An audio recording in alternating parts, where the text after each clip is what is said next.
¿Qué tal? Buenos días a todos. Gracias por conectarse y participar en las primeras jornadas institucionales de innovación educativa en la universidad que está organizando la Universidad de Flores. Título: Experiencias que inspiran. Vaya título. Bueno, hoy lamentablemente estamos en el último día de la jornada, lamentable para mí, no sé para los técnicos, pero bueno, para nosotros sí. Y bueno, la idea es que hoy tenemos un invitado la idea de hoy es que nos cuente en el día a día cómo es esto del e-learning y la virtualidad o semipresencialidad en la educación, el día a día. Quiero rescatar una de las frases que ayer dijo uno de los expositores que realmente me gustó, que tenemos que dejar de ser divulgadores de contenido para transformarnos en mentores. Justamente la persona que voy a presentar fue tutor, fue profesor mío, me corregía cuando yo hice el máster, y esto es lo que hice. Dejó de divulgar contenidos para ser un mentor, para formarme en la maestría de gestión internacional, la maestría internacional de gestión universitaria, la MIGU, como le decimos entre nosotros. Bueno, no quiero hablar más. Bueno, no me presenté, soy Juan Carlos Carretero, el director de la carrera de abogacía de la Facultad de Derecho de la Universidad de Flores. Bueno, no hablo más nada, lo presento a Guillermo Damián Lecluz Carelli, es contador público por la Universidad del Litoral, es coterráneo nuestro, pero bueno, emigró. Tiene un MBA por la Universidad de Alcalá en España, cuenta con más de 20 años de experiencia en la formación académica. Fue director del Departamento de Admisiones de la Escuela de Negocios creada por el Dr. Santander en la Universidad de Alcalá. Fue también profesor en el área de recursos humanos y actualmente está en la gestión del máster de gestión, en el máster internacional de gestión universitaria que imparte en la Universidad de Alcalá desde hace 13 años. O sea que tenemos a alguien que tiene experiencia en esto. Entonces, vamos a ver qué nos cuenta, qué tips, qué consejos nos puede dar respecto del día a día en el e-learning. Bueno, sin más, no los quiero entretener. Guillermo, te doy la palabra y bueno, te escuchamos atentamente. Bueno, muchas gracias, Juan Carlos. Muchas gracias primero por la invitación y obviamente muchas gracias también a la Universidad de Flores por esta oportunidad de participar en las jornadas sobre experiencias en la virtualidad, que sin duda nos sirven para, por un lado, inspirarnos, ver cómo se está haciendo en otros lados, cómo lo hacen otras universidades, y también para mejorar en lo que hacemos en este mundo del e-learning que para mí es absolutamente apasionante. Absolutamente apasionante. No se termina nunca de aprender. Cuando me comentaron que íbamos a tocar este tema, el que vamos a ver hoy, los consejos y tips para mejorar la enseñanza e-learning, traté un poquito de hacer memoria de las características generales que marcaron los programas de formación que tuve la suerte de diseñar, en algunos también los impartí, y en los que vengo trabajando desde hace 15 años, tanto para la Universidad de Alcalá como para otras universidades. Y también ir recogiendo las enseñanzas que obtuve de cada uno de ellos. Como de esto podríamos estar hablando una semana. A mí me podrían dar hoy el play y me dejan abierto el canal una semana y les estoy contando anécdotas y experiencias, cosas que se pueden hacer en el mundo de la enseñanza online. Como es demasiado, es muy amplio y tenemos muy poquito tiempo, voy a resumir y condensar la charla en 7 temas importantes. Primero va a ser diseño, estructura, metodología, comunicación, contenidos, tutoría y evaluación. Les digo, podría estar hablando de esto un día de cada uno.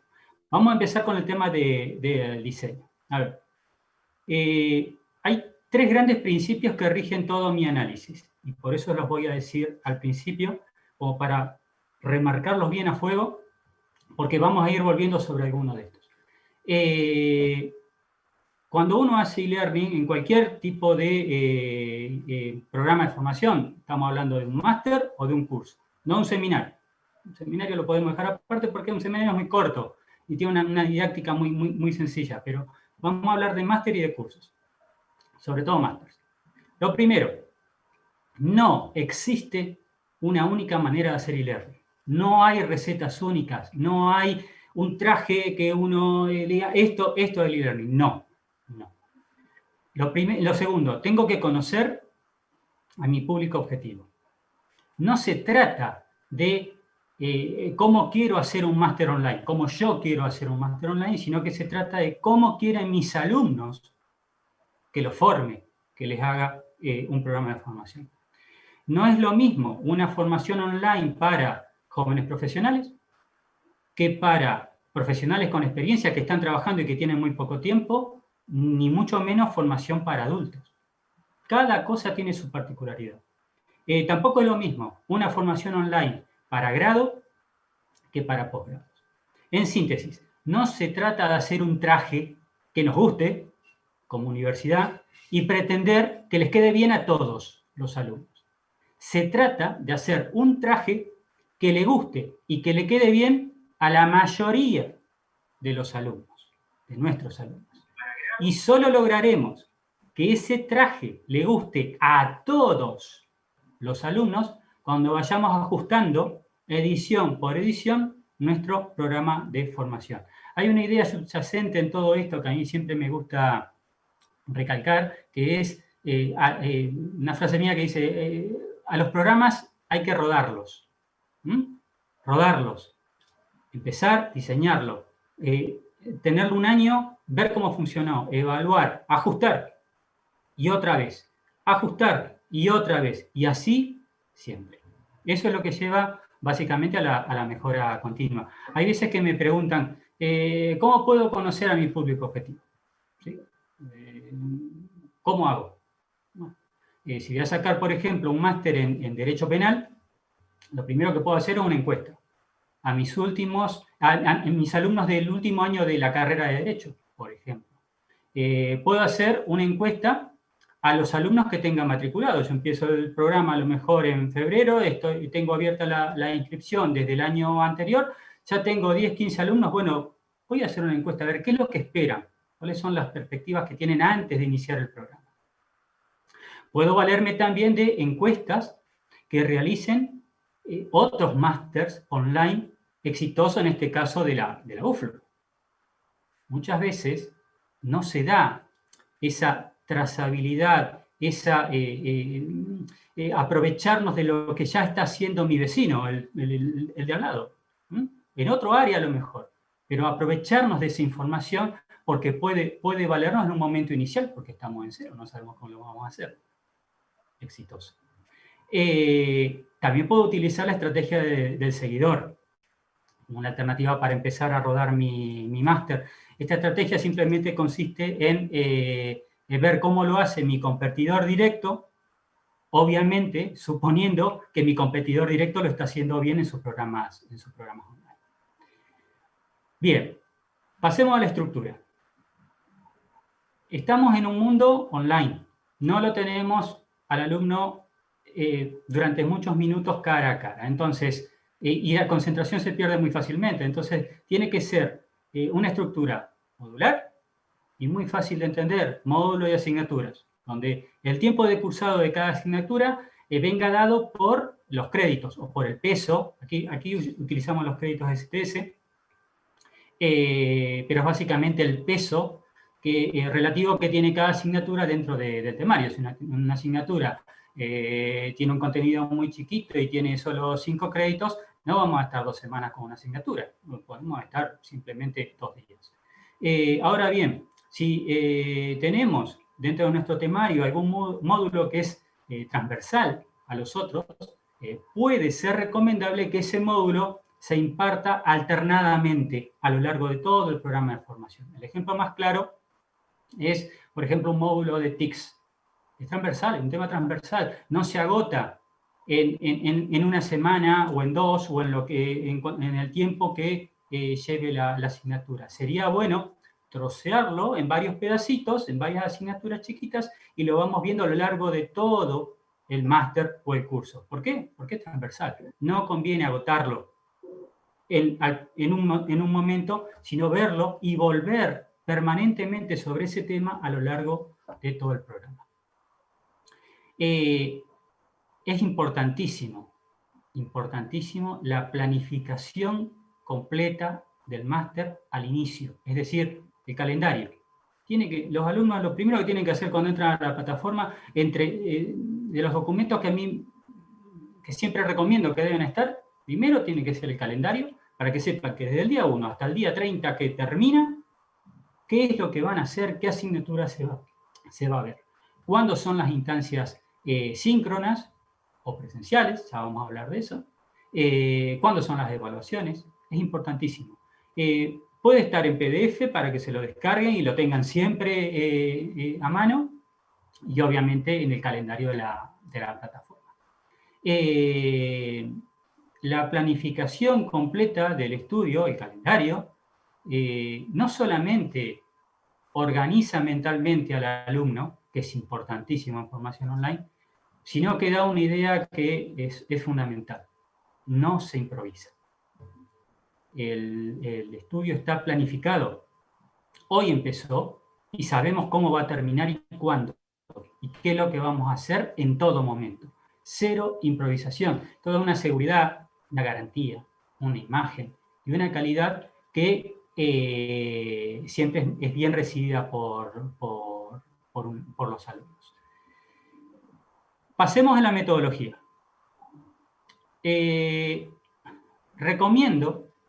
Recomiendo, por experiencia, que la metodología esté mayoritariamente apoyada, sea mayoritariamente online, asíncrona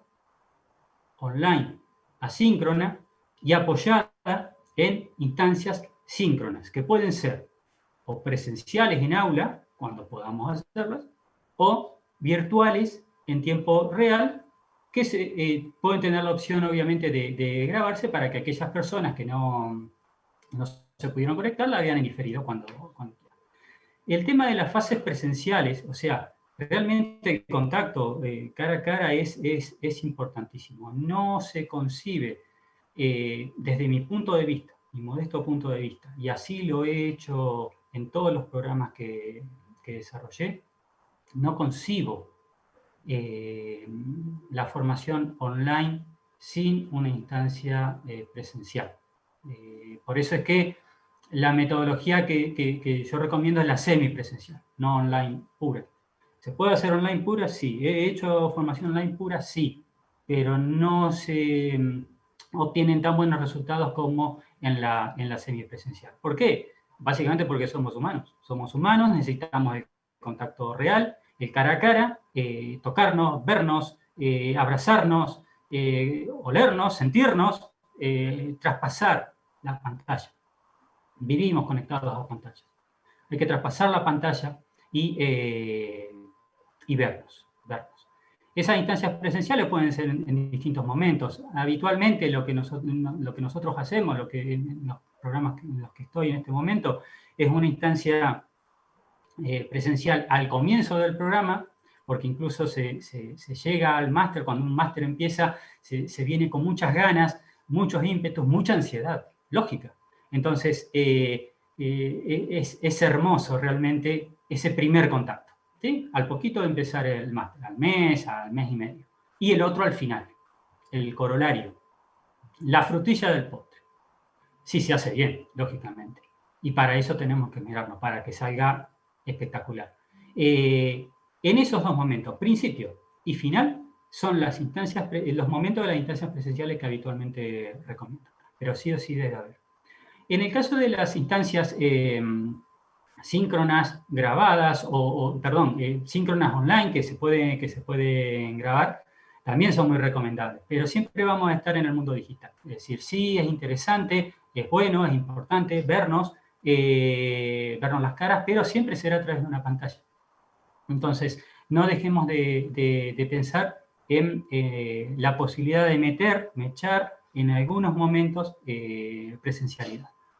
Esta metodología mixta, o sea, habitualmente se llama Blended Learning o modalidad semipresencial. Es casualmente la que utilizamos con Juan Carlos, pero en el Máster Internacional en Gestión Universitaria, pero que lamentablemente tuvimos la desgracia, por primera vez en 12 años, de que nos tocó la pandemia a mitad de máster y tuvimos que reconvertirnos y prever otra cosa, que fue instancias online en tiempo real. Pero si Dios quiere, esto pasará, en algún momento pasará, y volveremos a eso. De hecho, tenemos pendiente con Juan Carlos la fase presencial del MIGU, que no se pudo hacer en el mes de junio pasado, y se hará, sí o sí se hará, porque es importantísimo la camaradería,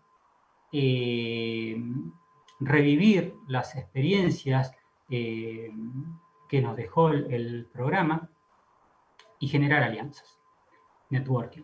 Todo eso en una charla de café, en una noche de cena, se completa y se realiza mejor y más profundamente que con 200 reuniones por Skype o por el medio digital que ustedes prefieren, Zoom o el que sea.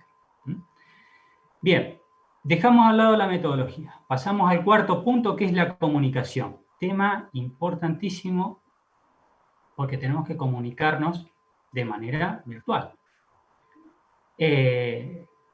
Dos grandes conceptos. La comunicación tiene que ser permanente.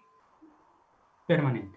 Tiene que ser organizada y obviamente intentar que sea asincrónica, pero con el menor tiempo de respuesta posible. Si una persona me está haciendo una consulta acerca de un contenido de duda de primer nivel, que lo puedo resolver yo como tutor, esa persona, si no es en 12 horas, en 16 tiene que tener una respuesta. No puede ser de un día para el otro, ni mucho menos más de un día. Ese es el tiempo óptimo. Eso es lo que permite que, aunque la comunicación no es en tiempo real, porque es asincrónica, parece que lo fuera, porque realmente hay muy poquito tiempo de diferencia entre que se realiza una consulta y que se obtuvo una respuesta. Hay que limitar los canales de comunicación. Hoy por hoy tenemos 200.000. Hay que limitarlos, si no es un descontrol. Hay que limitarlos con herramientas, esta y esta, y reglas de juego muy claras y muy concretas. Hay que primero fomentar que las consultas se realicen, por ejemplo, a través de un foro de dudas. ¿Por qué? Muy simple, porque si puedo responderle la duda a un alumno, que se le pueden haber planteado la misma duda a otros 70, de una sola bala maté un montón de pájaros. ¿Sí? Entonces, hagamos que se congreguen las dudas en un foro para que todos puedan ver las cosas que se van solucionando, respondiendo. Hay que lograr que la comunicación individual, es decir, la que es email 1 a 1 o mensajería interna de la plataforma 1 a 1, sea mínima. Mínima. Está claro que va a haber, porque si un alumno tiene dudas sobre la calificación, la nota que sacó en una actividad, no lo va a poner en el foro de dudas. Hay alumnos que por naturaleza son tímidos, no son muy abiertos a expresar emociones ni a decir nada en público. Entonces, todas estas cosas tenemos que irlas venciendo, sí, bueno, habrá comunicación individual, unilateral, pero que sea mínimo, porque si no, no vamos a poder. Hay que propiciar, repito la palabra, propiciar el uso de redes sociales, pero de forma controlada. Si vamos a utilizar una red social, por ejemplo, nosotros utilizamos mucho Twitter.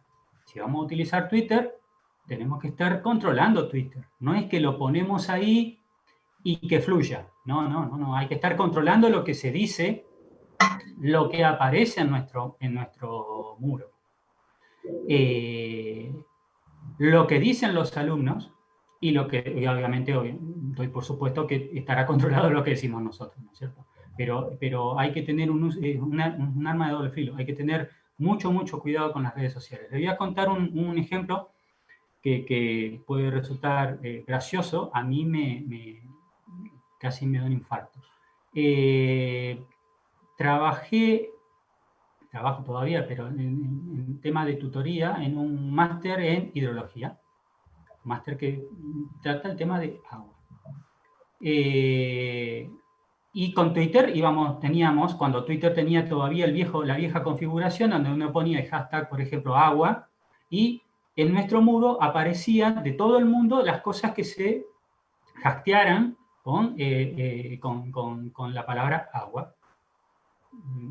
Funcionó muy bien 2 años sin ningún problema, súper enriquecedor, porque muchas asociaciones que trabajan con temas de agua publicaban informes. Entonces era una fuente que nosotros no podríamos abarcar de ninguna manera, una fuente de recursos que si quisiéramos poner, tendríamos que poner una persona que hiciera eso, que estuviera buscando y recopilando informes, etcétera, etcétera, etcétera. Bueno, un día estaba trabajando, me llama el director del máster y me dice, hay un problema con el Twitter, aparece una mujer desnuda. Y yo dije, no puede ser. No sé qué estará mirando. Bueno, entro al Twitter y había hackeado una agencia de prostitución, había hackeado, acabo de salir de la ducha con agua calentita, hashtag agua, y te espero y la dirección de donde esperaba la señorita, con la foto de ella semidesnuda. No hubo manera de eliminar esa foto. No sé si ustedes saben cómo funcionan las reglas de Twitter, pero una vez que se postea, salvo que quien lo posteó lo saque con un hashtag, aparece y no hay manera de eliminar. Uno puede bloquear a esa persona, pero lo que posteó ya quedó. Al menos así era hasta hace 2 años, y gracias a Dios no hemos vuelto a tener algún problema con eso. Pero este ejemplo sencillo, que a nosotros nos dio un dolor de cabeza bárbaro, porque es una cuestión de imagen, entre otras cosas, de la universidad, nos sirvió para darnos cuenta lo peligroso que son las redes sociales y cómo son un arma importantísimo, nos puede servir muchísimo, pero hay que tenerlas controladas. ¿Sí? Y por último, tengo dos puntos más. Voy a decir el que sigue y después voy a ir al último, porque seguro que sobre este va a haber preguntas al final de que termine la charla. Tenemos que fomentar los foros de debate. ¿Sí? Cuando estamos hablando de foro de debate no es juntarnos digitalmente a hablar y a teorizar sobre bueyes perdidos. No. Estamos hablando de discutir sobre cuestiones basadas en los contenidos teóricos del programa, del máster o del curso. Pero, visto desde un punto de vista transversal, debatir, discutir, intercambiar opiniones, como ustedes lo quieran llamar, sobre un tema que tiene relación con el contenido, pero que no es teórico puro y duro, genera toda una riqueza, un aprendizaje colaborativo y participativo fundamental. Entre otras cosas, porque se tira abajo una vieja idea de que el profesor es el que enseña y los alumnos son los que aprenden. No. El profesor enseña algo. Los alumnos tienen mucho que enseñar y entre todos aprendemos. ¿Sí? Punto 5. Contenidos. Bien, 2 grandes elementos. Contenido versus continente. Los dos igual de importantes. Contenido versus continente. Antes de desarrollarlo, muchos creen que hacer formación online es ver qué herramienta bonita voy a utilizar para proyectar o exponer mi contenido. Eso no es cierto. Contenido. Primero, el contenido tiene que ser genuino, adaptado a la formación y learning. No valen los refritos. Cuando digo refrito, me refiero a que no puedo utilizar los mismos PDF y los mismos PowerPoint que hubiera dado en una modalidad presencial y que ahora simplemente los juego en la plataforma y ya tengo el contenido, tengo mi máster en presencial y en online. No, eso es una aberración. Los contenidos tienen que ser específicos para e-learning y eso implica, primero, ¿por qué específico? Porque la atención es distinta. El alumno no va, tiene que leer, tiene que en algún momento sentarse frente a la computadora / ordenador, a la tablet o al móvil / celular, se tiene que sentar y leer. Y leer. No va a haber nadie que se lo esté explicando. Si ponemos videos de 1 hora y media, seguramente a los 20 minutos perdió la atención. Si ponemos contenido de 180 páginas, seguramente a los 20 minutos perdió la atención. Entonces, tienen que ser contenidos adaptados, hechos exactamente a la medida de la formación e-learning. Tienen que ser organizados, claros, resumidos. Tienen que tener cuadros sinópticos, tienen que tener esquemas, tienen que tener imágenes, infografías, resúmenes, como los quieran poner, utilizando la herramienta que quieran. No todo tiene que estar escrito. Y ahí pasamos al continente. A veces me preguntan, ¿valen los PDF en el e-learning? Sí, claro que valen. ¿Cómo no van a valer? Puedo tener contenidos e-learning virtualizados en PDF y apoyados en todo o en parte con recursos multimedia. Lo que nunca puedo hacer es colgar, como les digo, colgar los mismos PDF que utilizo en la enseñanza presencial. Ese es el refrito al que me refería antes. No valen refritos en educación online. Apoyar los contenidos, esos PDF con videos es lo mejor. ¿Por qué? Sin duda, el video es el rey de los recursos.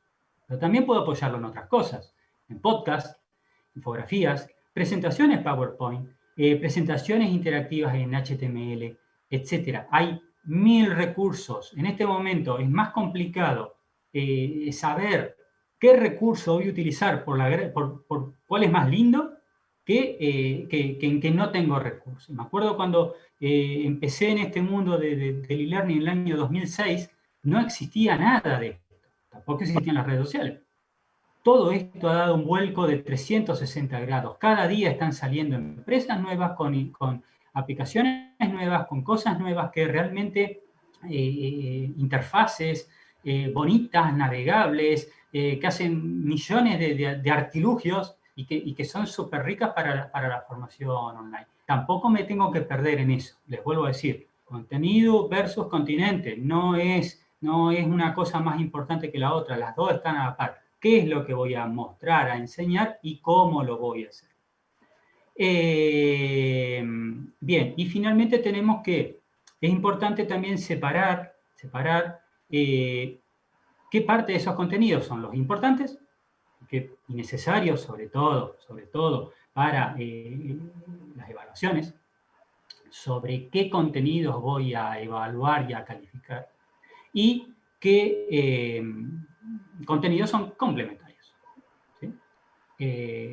Cuando nosotros, en uno de los máster que hago, hacemos esa separación para que sea una idea, el contenido principal sobre el que versan las tareas evaluables y calificables y que se necesitan aprobar para poder aprobar el máster, tienen entre 30 y 40 páginas. Como mucho 50, no más. Ahora bien, sumado a eso, se da una cantidad de recursos complementarios, llámense videos, podcasts, infografías, etcétera, que un alumno me llegó a decir un día que al año siguiente de graduarse estaba empezando a hacer el máster de nuevo, viendo todos los documentos complementarios. ¿Por qué? Porque es imposible en un tiempo razonable poder abarcar todo. Lógicamente, si uno está dando 10 informes de unas 500 páginas, más no sé cuántos videos, etcétera, etcétera, no da el tiempo material de una semana a lo mejor para ver todos los contenidos de la asignatura. Entonces, separar el contenido principal del contenido complementario. Les cierro esto para que les quede claro el tema de los contenidos, se lo cierro con un ejemplo. Si yo creo una cajita, ¿sí? Una cajita virtual, una cajita de regalo muy bonita, de muchos colores, con un hermoso moño arriba, y adentro le pongo basura, tarde o temprano la basura huele. Quédense con ese ejemplo, para graficar lo que tenemos que hacer con los contenidos. Me quedó una cosa que lo estoy viendo aquí de cuando estábamos hablando recién de la comunicación. Le dije, lo voy a dejar para después y al final no lo dije. Hablamos de fomentarlo, recapitulo, hablamos de fomentar foro de dudas, hablamos de limitar, minimizar la comunicación unidireccional, uno a uno, es decir, por mensajería privada o por correo privado. Hablamos del tema de las redes sociales con el ejemplo que les di. Hablamos de los foros de debate y no hablamos de WhatsApp, los grupos de WhatsApp. Un tema. ¿Por qué? Porque es la herramienta más utilizada en este momento y porque todos dicen, a ver, ¿dónde está el grupo de WhatsApp de mi máster o de mi curso? Bien, no digo que no se pueda usar, no digo que no se pueda usar. Digo que es difícil de controlar y de manejar y por eso no lo recomiendo. Ahí cada uno, como cada uno diseñará su programa de formación, puede decidir hacerlo o no hacerlo. Mi experiencia. Un máster de 50 personas, profesionales todos, un rango de edad promedio de entre 50 y 55 años, más o menos. O sea, gente ya hecha, profesionales ya hechos, con una alta carga de trabajo. Bien, grupo de WhatsApp del máster. Recibíamos por mañana, 450 mensajes. Bien. Es inmanejable. La organización que les comenté hace unos minutos atrás de cómo vamos a manejar la comunicación de forma organizada, se acaba la organización.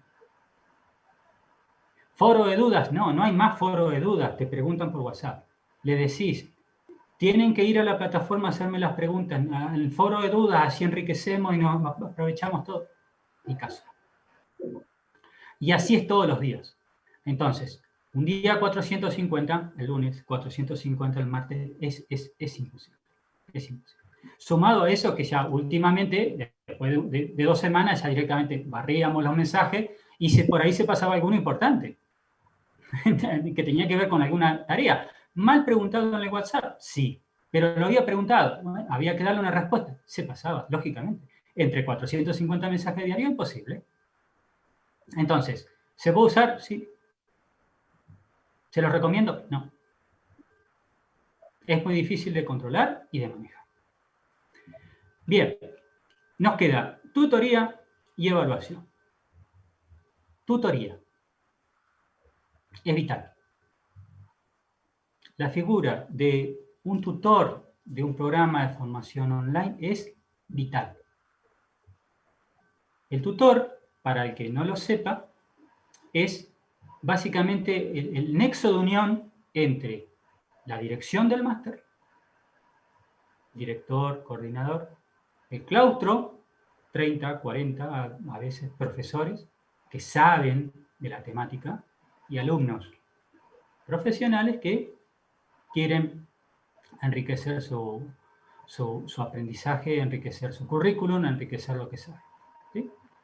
El tutor es el alma del equipo, es la cara visible y es el que reparte juego, organiza, dinamiza, controla, presiona a los alumnos con empatía, presiona con empatía a profesores.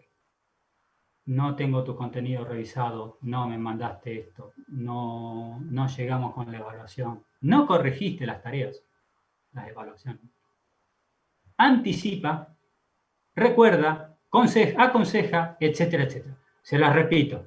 Organiza, dinamiza, controla, presiona profesores, directores, alumnos. Anticipa, recuerda, aconseja, etc. No consigo formación y learning sin la figura del tutor. Es una figura distinta y con funciones distintas de la dirección, que está acá, la del claustro, que está acá, y la de los alumnos que están acá. La metodología que tendría que usar o que yo recomiendo que utilice el tutor es la que se llama Social Learning. Es una metodología muy, muy amable. Esto también ha ido variando con los años, desde el año 2006 hasta a esta altura ha cambiado muchísimo, nada que ver. la figura, qué es lo que es la figura de tutor, cómo se tutoriza, en qué lenguaje. O sea, antes era un lenguaje mucho más estricto, ahora es un lenguaje mucho más amigable. Y debe funcionar esa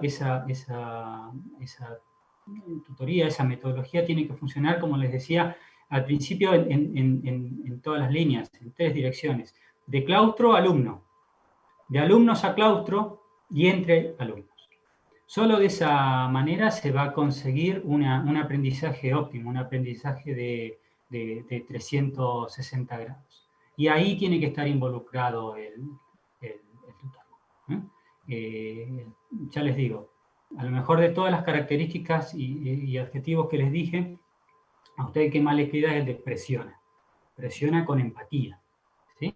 Con mucha amabilidad, con mucha dulzura, pero hay que hacer que todas las piezas, todo el engranaje funcione, y funcione bien, armónico, es la mejor manera. Y vuelvo en el tema de la tutoría, que es el propio tutor el que tiene que fomentar, a través de esa dinamización, tiene que fomentar el uso de los foros de debate, como un acercamiento concreto a la realidad, basándonos en un contenido teórico. Tenemos mucho que aprender de nuestros alumnos. Nuestros alumnos tienen mucho que aportar. El año pasado, quizás se sorprende, Juan Carlos lo recuerda, posteé un documento, un análisis, un informe que había hecho una determinada sección de una universidad acerca de un tema que estábamos viendo. No recuerdo específicamente cuál era, pero sí sé que lo tenemos todos los años en mente, porque es se concreta de forma real algo que se ve de manera teórica. Bueno, esta universidad lo hizo de manera real, lo bajó a la tierra. Por eso es que todos los años lo ponemos. Y uno de los alumnos dijo, yo era el director de ese equipo. Bueno, estábamos encontrando con el que lo había redactado. Por primera vez en 5 años nos habíamos encontrado con quien lo había redactado. De otra manera es imposible enterarte de eso. Porque el alumno nunca hubiera dicho, relacionado con este tema, o sea, o hay pocas probabilidades, relacionado con este tema, yo participé en un proyecto que hizo tal cosa. Posiblemente no lo diga, ¿por qué? Porque no le sale, porque está agobiado con otras cosas, su trabajo, más el máster, porque siente timidez a decir, yo hice esto o algo parecido. Pero al decirlo nosotros, a ponerlo como ejemplo de éxito, fue el propio alumno el que dijo, yo participé y dirigí este equipo. No dijo, porque era muy humilde, no dijo, yo lo escribí, pero es lo único que le faltó decir. Nosotros no cabíamos de nuestro asombro. Son las cosas que te vas encontrando con el correr de las ediciones de un programa.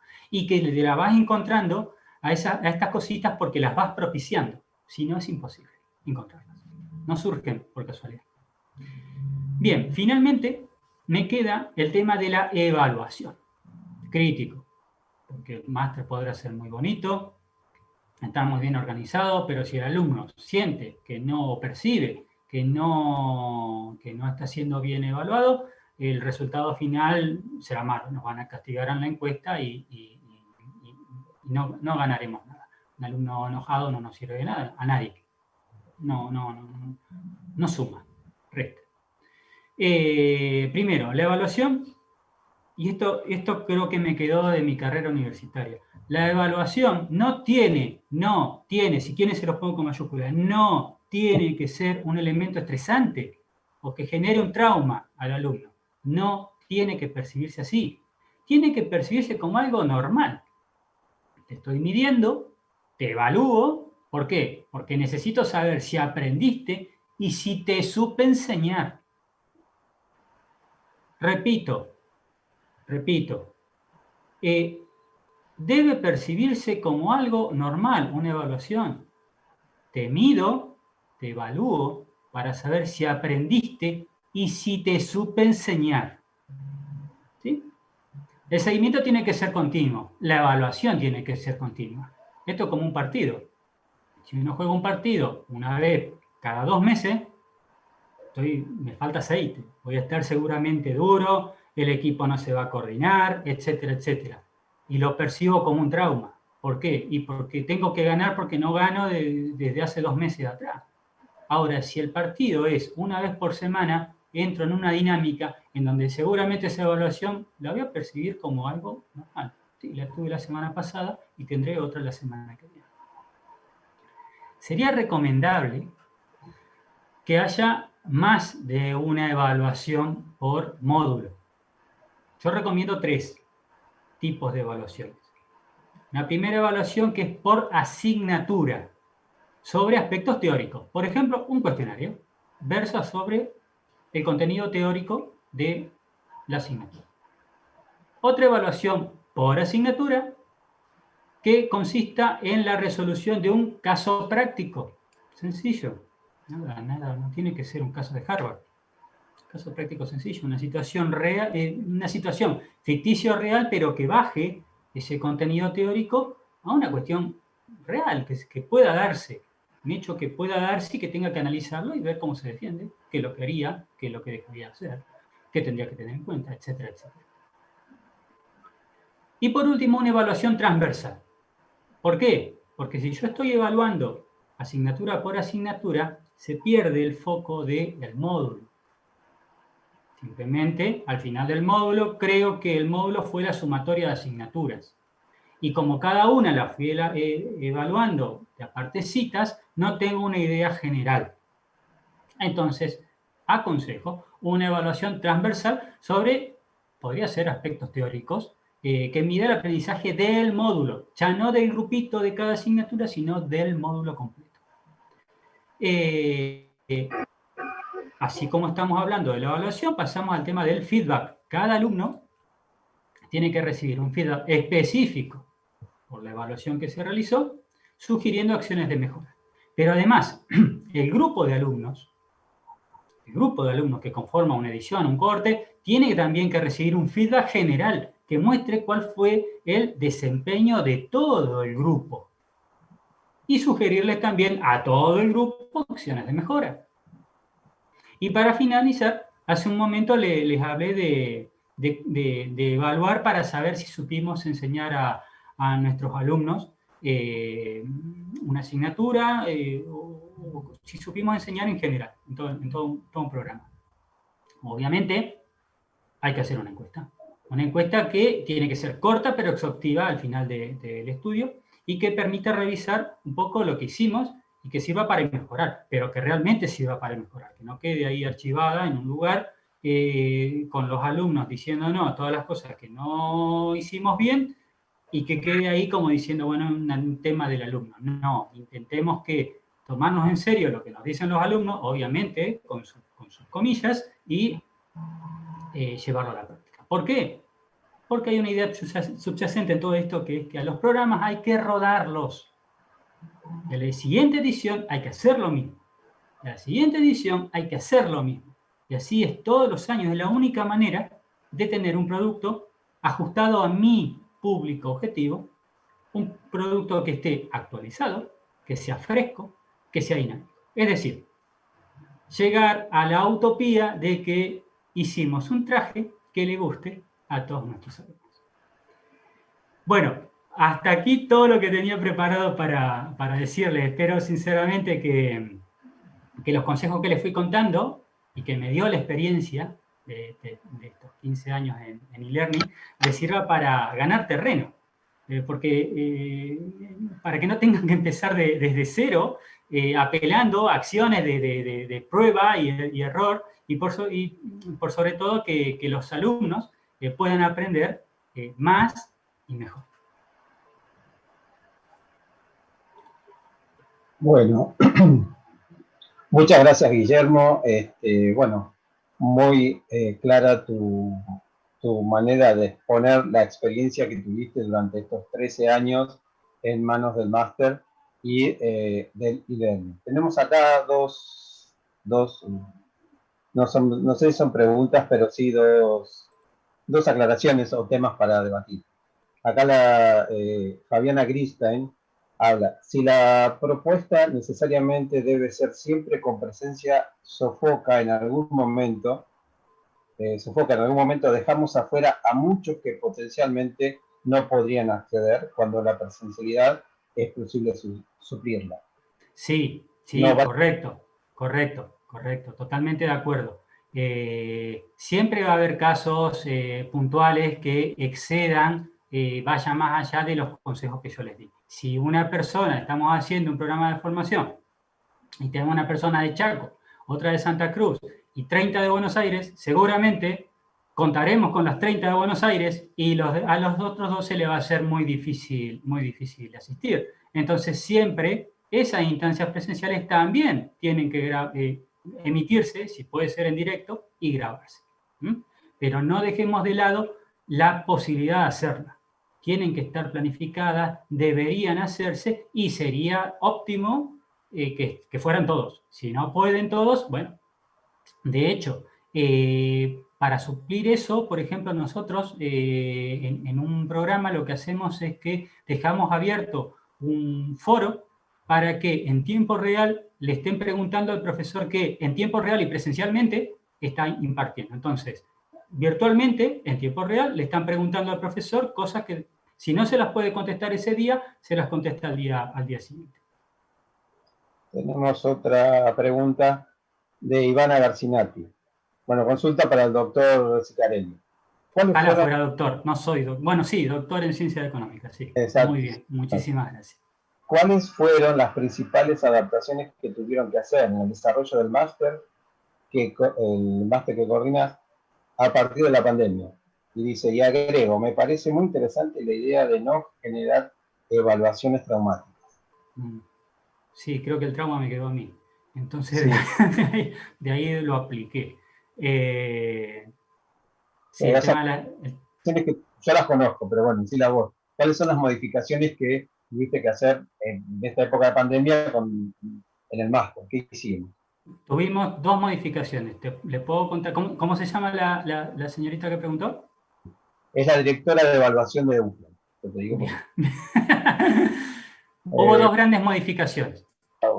Hubo dos grandes modificaciones y en dos momentos distintos. Para lo que fue la edición que cursó Juan Carlos precisamente, nos llovió en el medio nos llovió el problema en el medio del máster.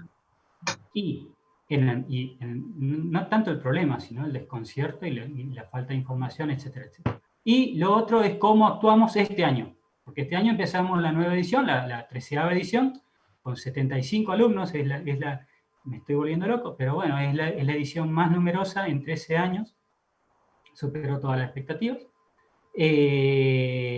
y se nota una gran necesidad de conocer y de manejar herramientas para poder llevar adelante por la situación en la que estamos.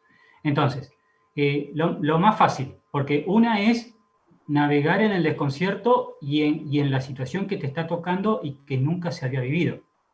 Entonces, tuvimos la suerte de que la fase presencial del inicio ya la habíamos hecho, porque la hicimos en enero.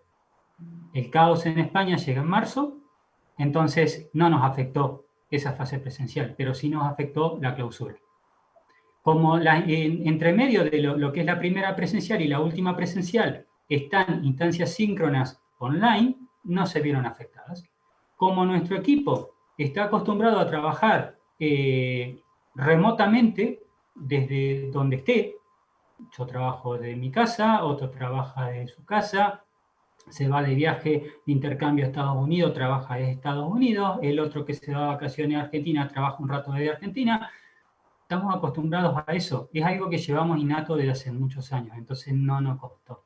Sabemos organizarnos online, sabemos trabajar online y no nos costó.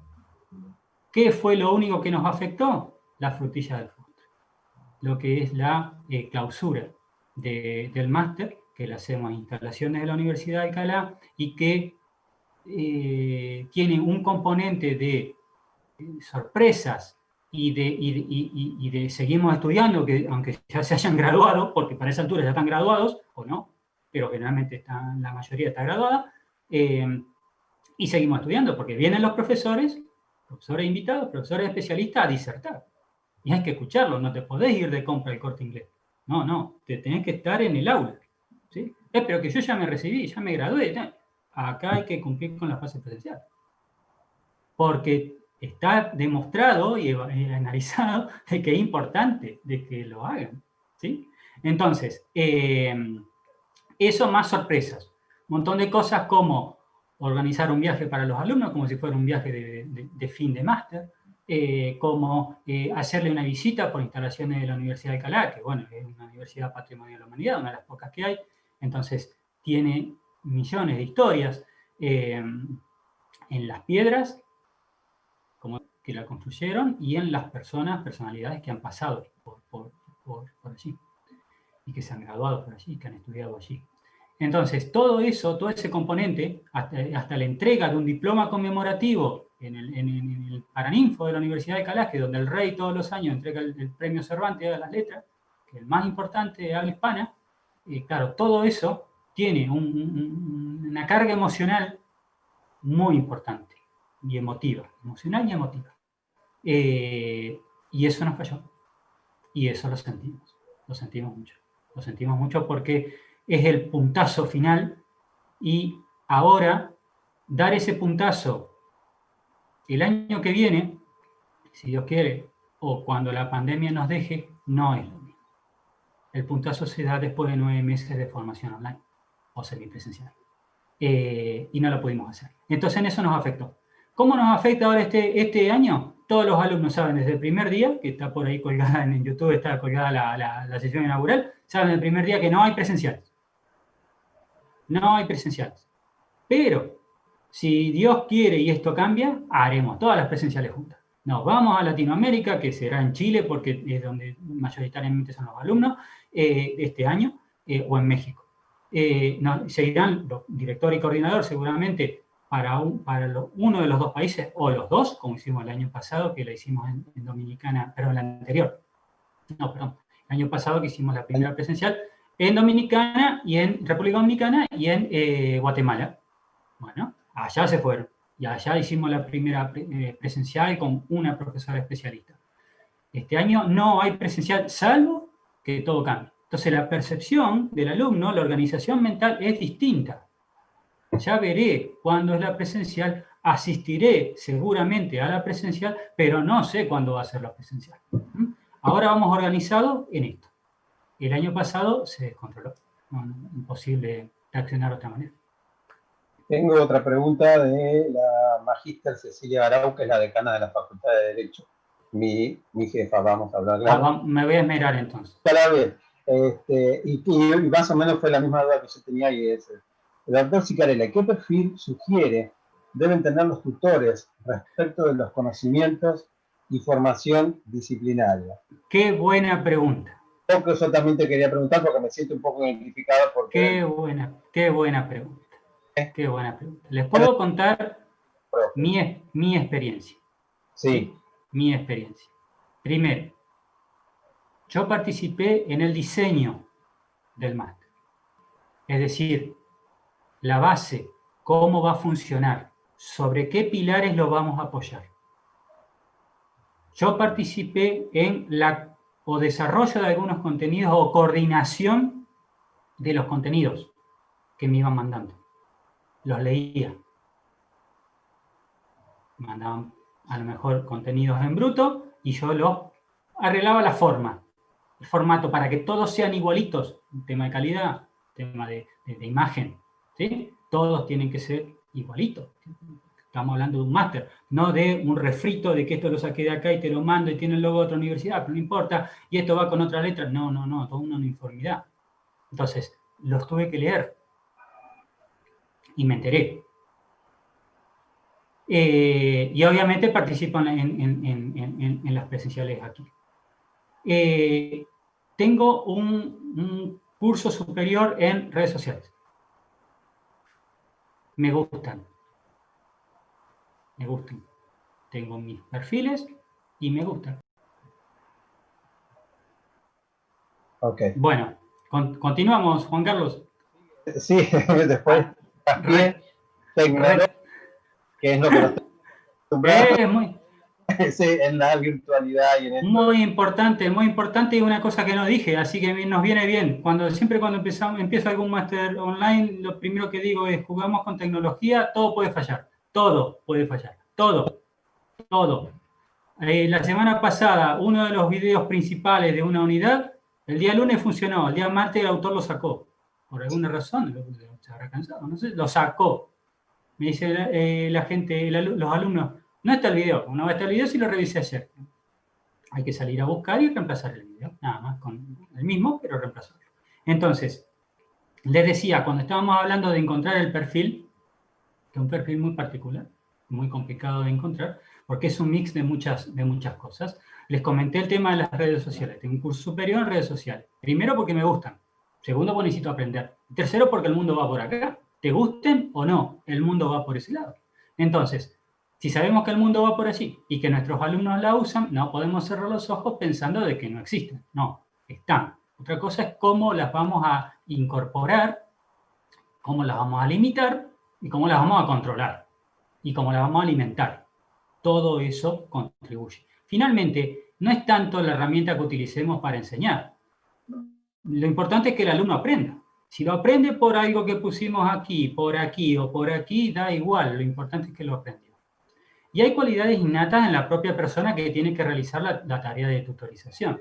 La persona tiene que ser, primero tiene que gustar el mundo online, tiene que ser una persona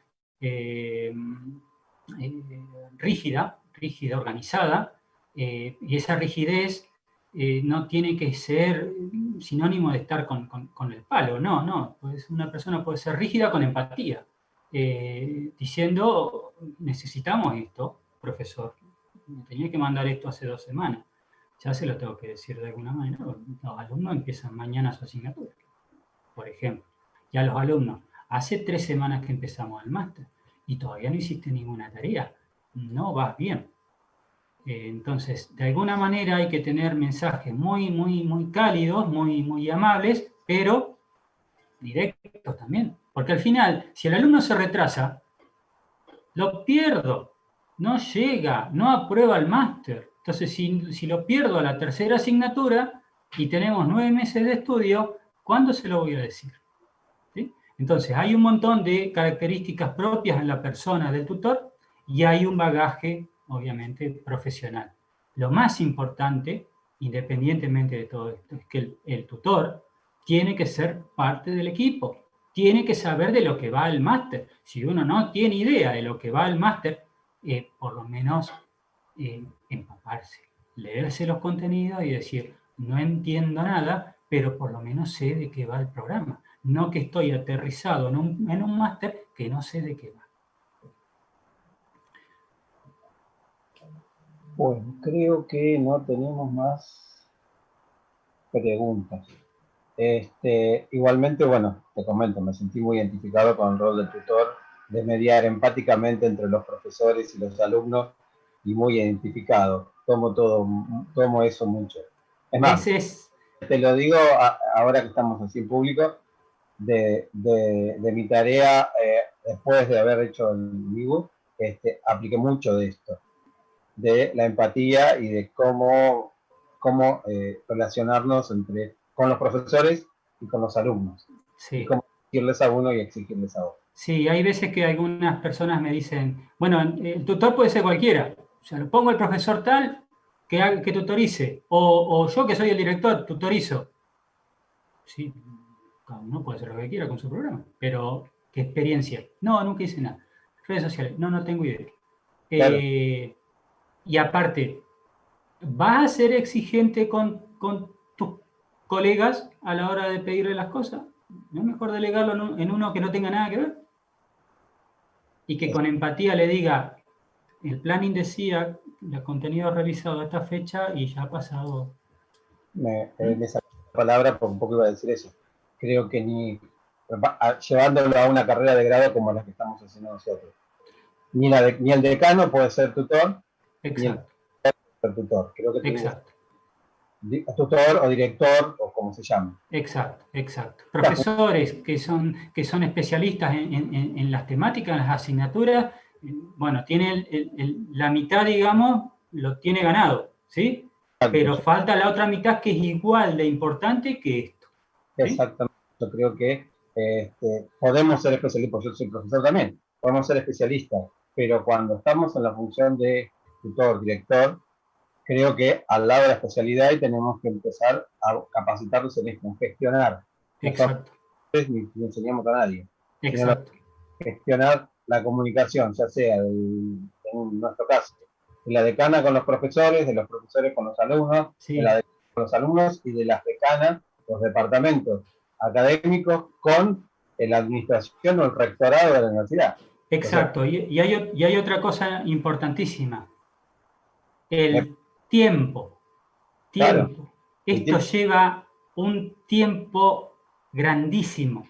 Claro. No se puede compatibilizar. Sumamos funciones a un profesor o a un director, no le da el tiempo material para poder dedicarse con muchas ganas a lo que es la labor de tutorización. Por eso creo que es un rol que sí o sí hay que incorporarlo. En todos mis proyectos está incorporado.